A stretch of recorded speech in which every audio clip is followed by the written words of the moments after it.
తుక్క అయింది. డివైడర్ కొట్టుకున్నాడు. అయ్యో, డ్రైవర్ కూడా ఆడనే ఉన్నాడు. నిద్రలో నడుపుతారు పాపం.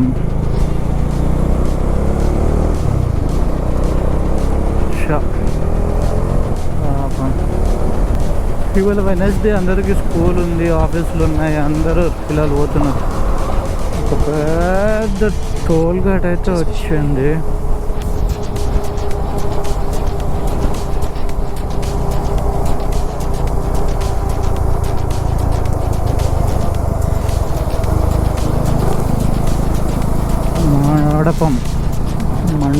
మండపం మొత్తం ఆదిత్య కాలేజ్ బస్సులే ఉన్నాయి. మొత్తం ఈ ఏరియాలో అది ఫేమస్ అనుకుంటా. శ్రీకాకుళంలో ఆదిత్య ఇన్స్టిట్యూట్. 4-5 బస్సులు చూసినప్పుడు.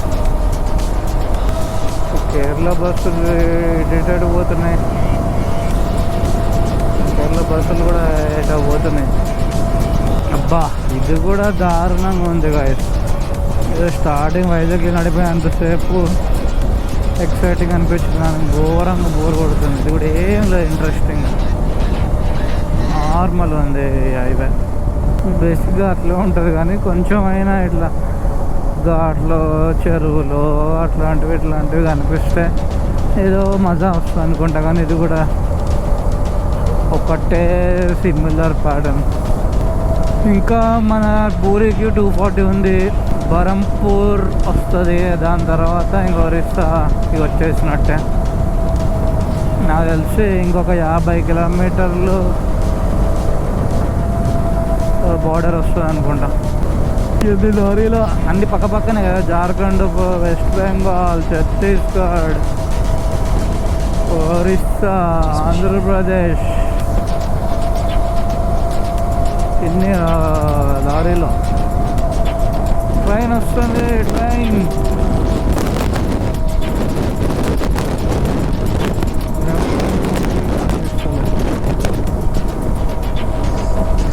ఇప్పుడే 2 రోజుల తర్వాత నాకు biker కనిపించండి, west Bengal biker. ఎవరెట్ Kanchili అంట. ఇంకో 30 కిలోమీటర్లో మనకి బార్డర్ వస్తుంది. మనోడు మంచి ఫామ్లో ఉన్నాడు.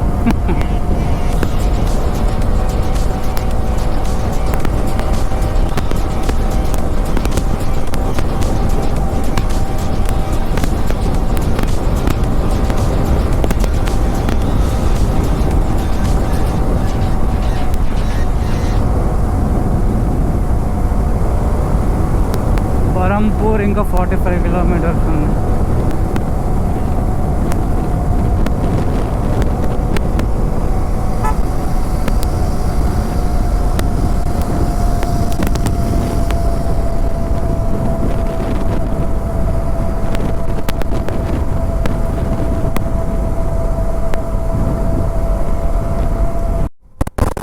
సో గైస్, జీవితంలో ఫస్ట్ టైం ఒడిస్సాకి అడుగు పెట్టినాం మన ఓన్ బైక్తో. First petrol pump of Odisha.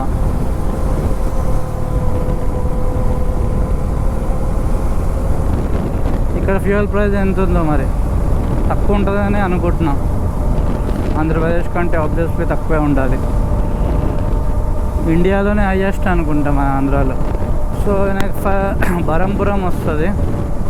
ఇంకా ఇక్కడ నుంచి అన్నీ ఒడియా నెంబర్లో కనిపిస్తున్నాయి.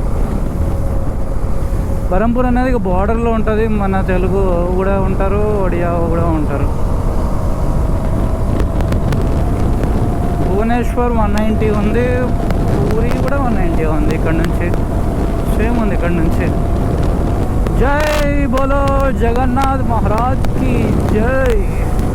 పొద్దున్న నుంచి చిల్కాలే కానీ వరుతున్నది. ఎక్కడుందో కనిపిస్తూనే లేదు. గిరి సోలా, ఇలా ఒడియా ఫాంట్లు అస్సలు అర్థం కాదురా బాబు.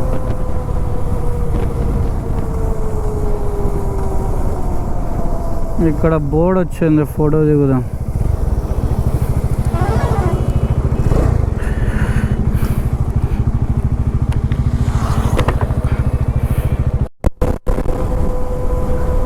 సో ఇప్పుడే స్పీడ్ గన్తో అక్కడ రెడీ కూర్చున్నారు.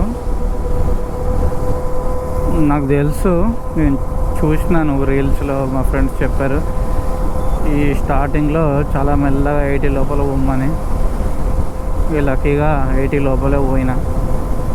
ఇక పక్క స్టేట్ వాళ్ళు వచ్చారు కదా బైక్లని, మంచిగా దండుకుందామని ఉంటారు వేరే స్టేట్ వాళ్ళు. ఇప్పుడు కర్ణాటక పోతే ఎట్లా ఉంటారు తెలుసు కదా, ఘోరంగా పీక్ తింటారు.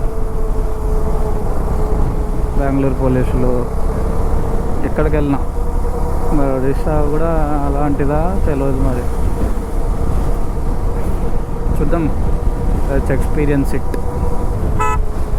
హెల్మెట్లు రూల్స్ అవైతే ఏమి అనిపిస్తలేవు. లోకల్ వాళ్ళు అంతా వేసుకోవట్లేదు కావచ్చు, అంటే ఇక్కడ వేసుకోరేమో, సిటీ లోపల వేసుకుంటారేమో. వీళ్ళ ఫాంట్స్ అయితే ఇంపాసిబుల్, అర్థం కూడా అవ్వట్లేదు. ముందు గంజం అని వస్తుంది, ఫేమస్ ఊరు అది. అక్కడ నుంచి ఇంకా పోవాలి స్ట్రైట్. వావ్, ఏదో రివర్ వచ్చింది, ఏంటది ఋషికియా ఏదో, సూపర్ ఉంది.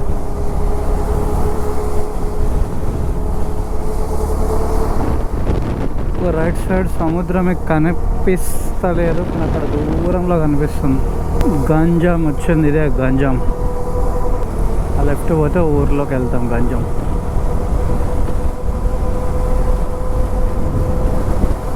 ఇది సైక్లోన్లో అవన్నీ వచ్చినప్పుడు ఫస్ట్ ఇక్కడ హిట్ అవుతుంది అనుకుంటా, ఏదో ఉంది దీనికి.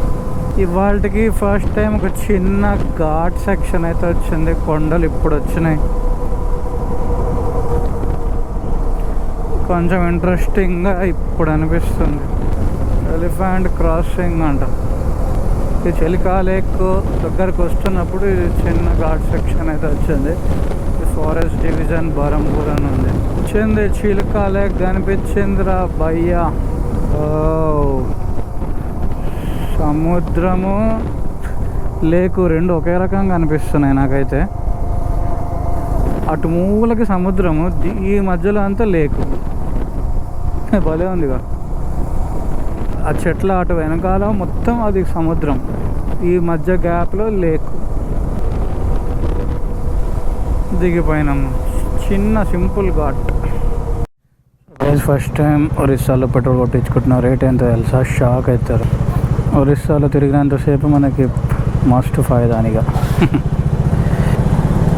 అక్కడ ఎంత 110 115 ఉంది ఫుల్ ట్యాంక్.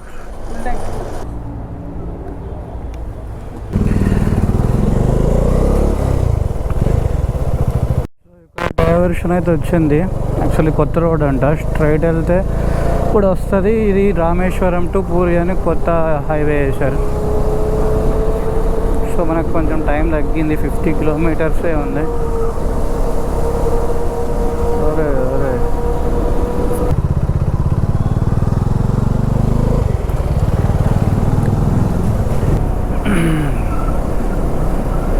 ఒరిస్సాలో ఫుల్ అడవులు ఉంటాయి, చెట్లు అడవులు ఫుల్గా, వాటర్ ఫాల్స్, బాగుంటుంది ఈ స్టేట్. అంత చూడదగిన ప్లేసెస్ అంటే ఏముండవు అంత, మేబీ గుడులు తప్ప. నేచర్ వైజ్ అయితే సూపర్ ఉంటుంది. ఈ బాబు మళ్ళీ వచ్చాడు.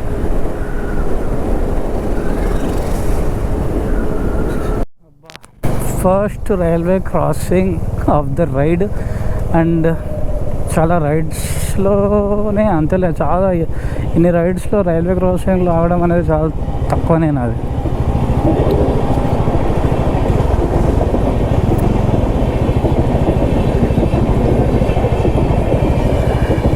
ఇది ఏం ఎక్స్ప్రెస్? భువనేశ్వర్ బెంగళూరా? బెంగళూరు, భువనేశ్వర్ బెంగళూరు.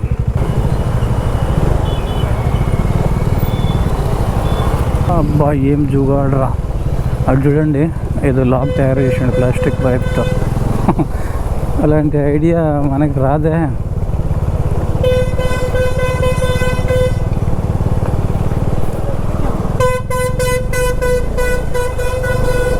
ఇది ఊర్లలోకి వెళ్ళిపోతుందిగా, మరి అట్లా చక్కగా పోతే మంచిగా ఉంటుందా ఏమో. కానీ ఇదే టైము డిస్టెన్స్ అంతదే తక్కువ ఉంది. మరి ఊరు మాత్రం సేమ్ మన సిద్దిపేట కరీంనగర్లు గట్లనే ఉన్నాయి. కొంచెం ఆంధ్ర వైబ్స్ కూడా వస్తున్నాయి. ఒరే జిలకలు ఇస్తావేంటారా రే?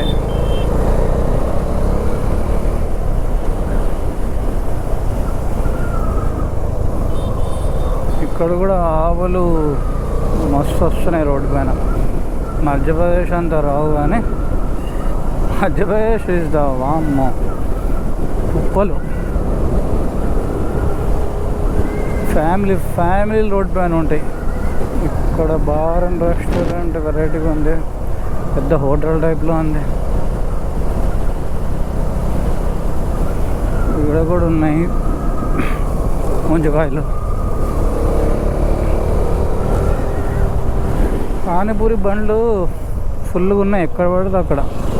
టిఫిన్లాగా తింటారేమో, రాంచీలో కూడా ఉండేటివి. లెండో ఊరి పేరు లెండో. ఏయ్ సూపర్. బాగా దారుణంగా ఉంది రోడ్డు. లాస్ట్ 50 కిలోమీటర్స్ స్ట్రెచ్ ఈ రైడ్లో దరిద్రం. గతుకులు రోడ్లు బాగాలేదు, మళ్ళీ ఇందులో స్పీడ్ బ్రేకర్లు. ఇంకా 20 కిలోమీటర్లు అయితే ఉంది. ఈ ఫ్లవర్స్ ఏంటో నాకైతే అర్థం అవ్వట్లేదు. మొత్తం ఈ ఊరు మొత్తం అవే ఉన్నాయి. చాలా బాగున్నాయి, పేపర్ క్రాఫ్ట్ లాగా ఉన్నాయి, కానీ ఏం అర్థం అవుతలేదు. మొత్తానికి ఎక్కడెక్కడెక్కడ నుంచో ఊర్లోకి వెళ్ళి తిప్పి హైవే అయితే ఎక్కించింది. ఇంకా 10 కిలోమీటర్స్ 15 మినిట్స్ అంట. పర్వాలేదు, అన్నానో లేదో.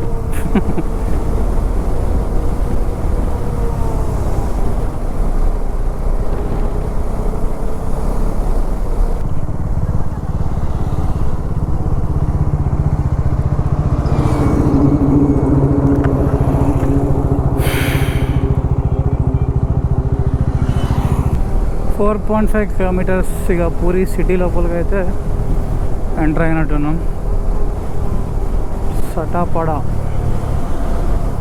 సటాపడా 50 కిలోమీటర్స్. బాగుంది, క్లీన్గానే ఉంది. ఈ ట్రాఫిక్ ఏంది, ఎవరు వస్తున్నట్టున్నారు.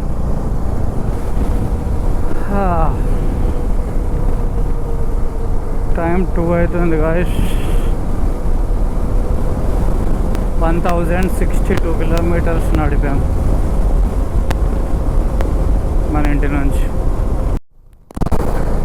చార్ధామ్లో ఇదొక ప్రముఖమైన ధామ్ అన్నమాట, పూరి జగన్నాథ్ ధామ్. అందుకే ఇక్కడ చాలా ఫేమస్ అండ్ రష్ కూడా ఘోరంగానే ఉంటుంది. చూడాలి అసలు ఏం సంగతి, ఆడిపోయినాక అర్థమవుతుంది. గైస్ డే 2లో మనం ఇప్పుడే పూరికి వచ్చామన్నమాట. సో ఇదే అనమాట మన రూము. టెంపుల్ నుంచి జస్ట్ 3 కిలోమీటర్స్లో దొరికింది. pretty డీసెంట్ ప్రైస్, 1000 రూపీస్కి మంచి ఏసీ రూమ్ దొరికింది. అండ్ ఇందాక జొమాటోలో ఆర్డర్ పెట్టేసుకున్నా, తినేసిన, ఫ్రెష్ అప్ అయినా. 2కి వచ్చా, 4 అవుతుంది ఇప్పుడు టైము. రెడీ అయ్యి టెంపుల్కి వెళ్ళి దర్శనం చేసుకోవడానికి ట్రై చేస్తా ఇవాళ. ఆల్రెడీ రేపు ఎర్లీ మార్నింగ్ వెళ్తా. 5 o'clock ఇక్కడ జెండా సెరమనీ చేంజింగ్ ఉంటుంది. జెండా చేంజింగ్ సెరమనీ ఉంటుంది, సూపర్ ఉంటుంది. మొత్తం మనుషులే మొత్తం గోపురం పైకి వెళ్ళి ఎవ్రీడే జెండా చేంజ్ చేస్తారంట. ఫ్లాగ్ చేంజింగ్ సెరమనీ చూద్దాం. సో ఇదన్నమాట. మెస్ అయింది, కానీ నేను రేటింగ్స్ చూసిన అన్నిట్లో ఇది బెస్ట్ ఉందన్నమాట. 4.8 రేటింగ్ ఉంది. సర్వీస్ కూడా బాగుంది. సో ఎవరైనా పూరి వస్తే హైదరాబాద్ నుంచి కానీ ఎక్కడి నుంచి అయినా కానీ ప్లస్ హోటల్స్ అని గూగుల్లో కొట్టండి, కనిపిస్తుంది. 4.8 రేటింగ్, 1000 రూపీస్కి కొంచెం చిన్నగా అనిపిస్తుంది. బట్ మన ఒక్కరికి ఎంత ఆరామ్సే పైసా వసూలు డీల్ అయ్యేది. చలో గుడికి వెళ్ళి చూద్దాం. సో గైస్ ఇప్పుడే టెంపుల్కి వచ్చాము. ఫ్లాగ్ చేంజింగ్ సెరమనీ స్టార్ట్ అయిపోయింది. ఎవ్రీడే వీళ్ళు 5 to 5:30 ఫ్లాగ్ చేంజ్ చేస్తారు ఇక్కడ గోపురం పైన. ఏది ఉంది అసలు, గోపురం ఇంత పెద్దగా ఉంది. పైన మనుషులు కనిపిస్తుంది, ముగ్గురు ఫ్లాగ్ చేంజ్. సో గైస్ ఇప్పుడే టెంపుల్ వచ్చాను. 5 to 5:30 ఎవ్రీడే ఇక్కడ మార్నింగ్ ఈవినింగ్ గోపురం పైన ఫ్లాగ్ చేంజ్ చేస్తారనమాట. కొత్త ఫ్లాగ్ పెడతారు ఎవ్రీడే. చూడండి అక్కడ పైన ముగ్గురు మనుషులు ఉన్నారు కదా, చేంజ్ చేస్తున్నారు. ఇవాళ ఏంటో నేను రాగానే గుడి మొత్తం క్రేజీ అయింది. వాతావరణం పొద్దున నుంచి ఎండ సంథింగ్ అదే దేవుడు కరుణించినట్టు ఉన్నాడు. నేను రాగానే అట్లా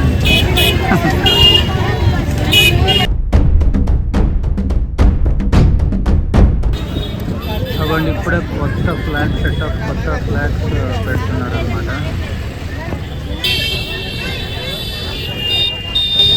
సూపర్ ఉంది క్లైమేట్, హైలైట్ ఉంది క్లైమేట్. మొత్తం క్రౌడ్ చూడండి ఎట్లున్నారు. కరెక్ట్ ఎవ్రీ ఈ టైంకి అందరూ ఊరు నుంచి కానీ భక్తులు అందరూ వస్తారు ఇది చూడడానికి.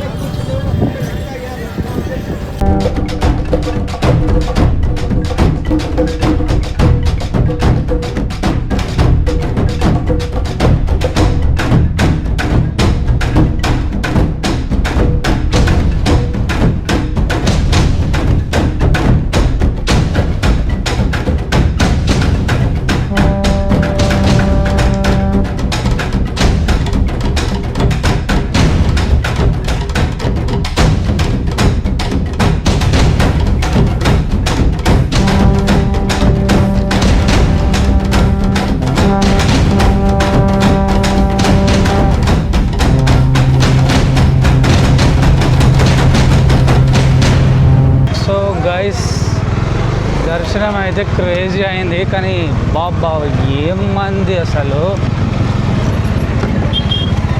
గర్భగుడిలోకి ఎంటర్ అవ్వగానే మొత్తం అట్లా కుట్లా ఉండే అనమాట. తిరుపతి లాగా ఇట్లా ప్రాపర్ లైన్తో అట్లా ఉంటుంది అనుకున్నా, కానీ అట్లా లేదు. ఒకటేసారి ఇట్లా గుంపు ఉంది. చాలా దారుణంగా ఉండే అసలు. కష్టపడి ఎగిరెగిరి జంప్ చేసి మరి చూడాల్సి వచ్చింది. సరిగ్గా అనిపించలేకుండే అంతమందిలో. ఇక్కడేమో అవుతుంది.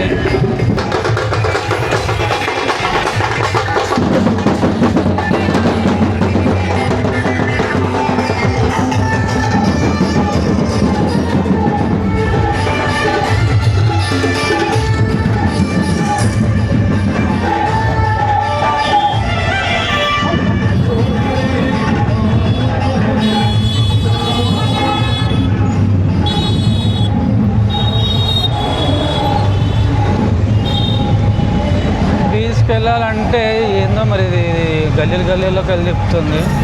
బిస్కెట్ అనుకుంటా నేను. ఇక్కడ ఎవ్వడికి ఆగదు. హారన్లు మామూలుగా మూత కొట్టరు ఇక్కడ. సాయంత్రం నుంచి చూస్తున్నా కదా, ప్రతి చోట హారన్లు సాగు కొడుతుండ్రు. అసలు ఓపిక లేవేమో మరి నాకైతే అర్థం కావట్లేదు. ఏంద్రా ఇది, బీచ్ పోదామంటే ఓల్డ్ సిటీలో తిరుగుతున్నట్టే ఉంది. బేగం బజార్లో, సుల్తాన్ బజార్ గల్లీలో తిరుగుతున్నాను నేను బీచ్ పోదామంటే.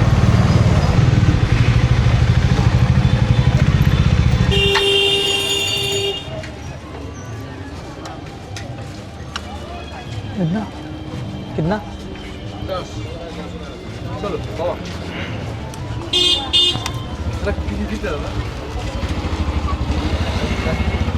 సో గైస్ ఇప్పుడే బీచ్కి అయితే వచ్చినాము.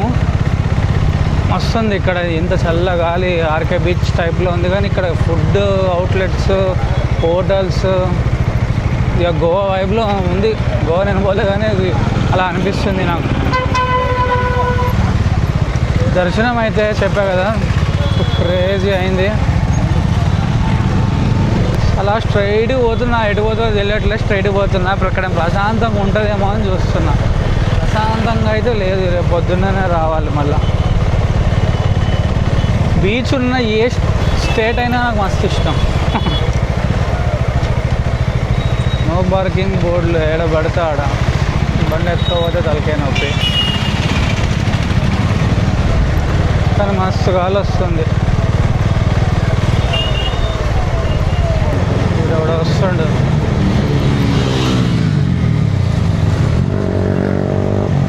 ఏడాకెళ్ళినా ఉంటారు అయ్యా ఈ బ్యాచ్.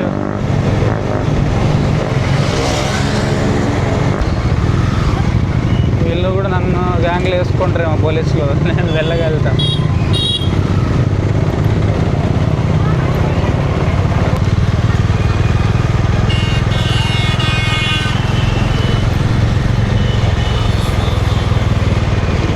కాంప్లెక్స్ చూడండి ఇట్లా ఉన్నాయి. బీచ్లో పెద్ద షాపింగ్ కాంప్లెక్సే ఉన్నట్టుంది.